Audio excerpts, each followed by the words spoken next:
दोस्तों, जीवन में प्रेरणादायक कहानियों का अलग ही महत्व है। जिंदगी में कुछ ऐसे पल आते हैं जहाँ पे हम निराशा के ऐसे भंवर में फंस जाते हैं, बहुत गंदे तरीके से फंस जाते हैं। उस समय किसी के बोले गए प्रेरक शब्द या प्रेरक वाक्य या फिर प्रेरणादायक कहानियाँ ही हमें उस निराशा के भंवर से बाहर निकालती हैं और हमारे अंदर नए जोश का संचार करती हैं। नमस्कार दोस्तों, स्वागत है आप सभी का मेरे YouTube चैनल में।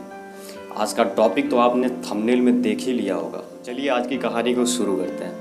बहुत समय पहले की बात है, एक बहुत बड़े प्रतापी राजा थे। उनके घर पे एक बाहर से, विदेश से कोई मेहमान आया और उन्होंने उनको एक बड़ा सा, बहुत अच्छा सा पत्थर गिफ्ट किया। अब उस पत्थर को जब ये राजा देखे तो बहुत प्रसन्न हुए और उन्होंने ये डिसाइड किया कि इस पत्थर का मैं विष्णु जी का मूर्ति बनवा के मंदिर में स्थापित करवाऊंगा। उसके बाद उन्होंने राज्य के महामंत्री को बुलाया। महामंत्री को बुलाने के बाद उन्होंने महामंत्री को वो पत्थर सौंपा और बोला कि इस पत्थर का विष्णु मूर्ति बना करके जल्दी से लेकर के आओ, मैं मंदिर में इसकी स्थापना करूंगा। अब वो महामंत्री निकल गया। महामंत्री निकला, फिर उसके बाद एक बहुत बड़ा मूर्तिकार था। मंत्री ने उस पत्थर को उस मूर्तिकार को दिया और बोला, एक हफ्ते के भीतर इस पत्थर की मूर्ति, विष्णु जी की मूर्ति बना करके राजा को आपको सौंपना है और राजा इस पत्थर का स्थापना एक मंदिर में करना चाहते हैं। तो मूर्तिकार बोला ठीक है। उसके बाद मंत्री ने ये भी बोला कि आपको इसके लिए 50 स्वर्ण मुद्राएं दी जाएंगी। अब जब उसने 50 स्वर्ण मुद्राओं की बात सुनी तो वो बहुत प्रसन्न हुआ और बोला कि ठीक है, हम एक हफ्ते के अंदर अपना मूर्ति बना करके हम राजा को सौंप देंगे। उसके बाद वो महामंत्री वहाँ से चला गया। फिर ये जो मूर्तिकार था, पत्थर को रखा और अपना औजार निकाला। औजार निकालने के बाद उस पत्थर को तोड़ने लगा। अब जब उस पत्थर को तोड़ रहा है, जब पहला हथौड़ी मारा तो पत्थर टस से मस नहीं हुआ, कुछ हुआ नहीं उसको, कुछ टूटा नहीं, कुछ नहीं। ऐसे ऐसे ऐसे ऐसे उसने 50 हथौड़े मारे, लेकिन वो पत्थर नहीं टूटा। फिर जब 51वां वो हथौड़ा मारने जा रहा था, 50 के बाद एक और हथौड़ा जैसे ही मारने जा रहा था, वो सोचा कि जब ये 50 हथौड़े में नहीं टूटा तो अब क्या टूटेगा, एक में क्या टूटेगा। फिर उसने वहीं पर क्विट कर दिया, उसने वहीं पर छोड़ दिया। वो पत्थर पे हथौड़ा, एक्स्ट्रा हथौड़ा नहीं मारा।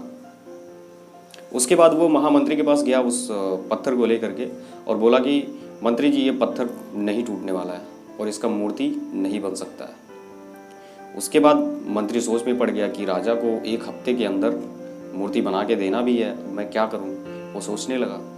उसके बाद कोई मंत्री दरबार में कोई था, उसने बोला कि जहाँ पना मैं एक मूर्तिकार, छोटा एक मूर्तिकार है, उसको जानता हूँ, वो ये पत्थर, ये मूर्ति बना सकता है।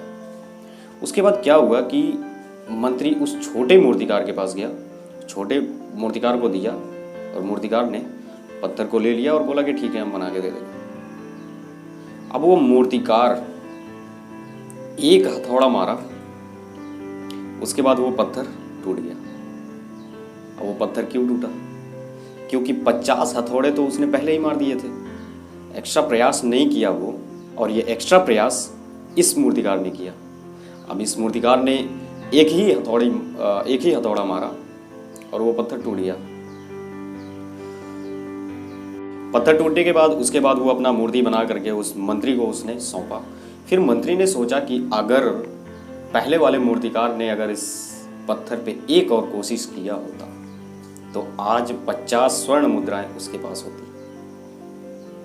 लेकिन क्या हुआ कि उसने आखिरी प्रयास नहीं किया, लास्ट अटेम्प्ट नहीं किया, इसीलिए ये 50 स्वर्ण मुद्राएं अब इसको मिल जाएंगी। तो इस कहानी के माध्यम से मैं आपको ये बताना चाहता हूँ कि ज़िंदगी में कभी क्विट नहीं करना चाहिए, कभी गिव अप नहीं करना चाहिए, अपने प्रयास को जारी रखने रहना चाहिए। हम में से बहुत सारे लोग होते हैं जो किसी काम को करने बैठते हैं या फिर किसी काम को अगर करते हैं तो बीच में ही छोड़ करके चले जाते हैं, बोलते हैं कि मेरे से अब नहीं हो पाएगा, अब मेरे से नहीं हो पाएगा। और जब वो ये चीज़ बोलते हैं कि अब मेरे से नहीं हो पाएगा, अगर उसी के बाद कुछ प्रयास उन्होंने किया होता तो ज़रूर उस काम में उनको सफलता मिलती। आशा करते हैं कि ये कहानी आपको बहुत पसंद आई होगी, और अगर पसंद आई है तो लाइक का बटन ज़रूर दबा दीजिएगा दोस्तों। मिलते हैं कल अगले नए मोटिवेशनल स्टोरी के साथ। धन्यवाद दोस्तों।